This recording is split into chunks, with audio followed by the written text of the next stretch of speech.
Genesis Kapitulo 2. At naiari ang langit at ang lupa, at ang lahat na natatanaw sa mga iyon. At ng ikapitong araw ay naiari ng Diyos ang kanyang gawang ginawa, at nagpahinga ng ikapitong araw sa madlang gawa niyang ginawa. At binasbasa ng Diyos ang ikapitong araw at kanyang ipinangilan, sapagkat siyang ipinagpahinga ng Diyos sa madlang gawang kanyang nilikha at ginawa. Ang paglikha ng sangkatauhan. Ito ang pinangyarihan ng langit at ng lupa, nang likhain noong araw, na gawin ng Panginoong Diyos ang lupa't langit. At wala pa sa lupang kahoy sa parang, at wala pang anumang pananim na tumutubo sa parang, sapagkat hindi pa pinauulanan ng Panginoong Diyos ang lupa, at wala pang taong magbukid ng lupa. Ngunit may isang ulap na napaitaas buhat sa lupa at dinilig ang buong ibabaw ng lupa. At nilalang ng Panginoong Diyos ang tao sa alabok ng lupa, at hinangahan ang kanyang mga butas ng ilong ng hininga ng buhay, at ang tao ay naging kaluluwang may buhay. At naglagay ang Panginoong Diyos ng isang halamanan sa Eden, sa dakong silanganan, at inilagay niya roon ang taong kanyang nilalang.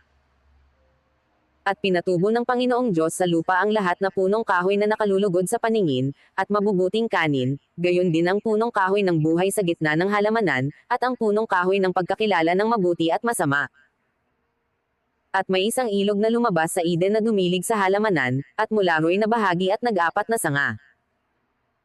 Ang pangalan ng una ay Paisan, na siyang lumiligid sa buong lupain ng Havila, na do'y may ginto.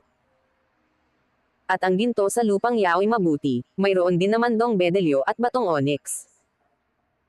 At ang pangalan ng ikalawang ilog ay Gihon, na siyang lumiligid sa buong lupain ng Cush. At ang pangalan ng ikatlong ilog ay Hiddekel, na siyang umaagos sa tapat ng Assyria, at ang ikaapat na ilog ay ang Euphrates. At kinuha ng Panginoong Diyos ang lalaki at inilagay sa halamanan ng Eden, upang kanyang alagaan at ingatan.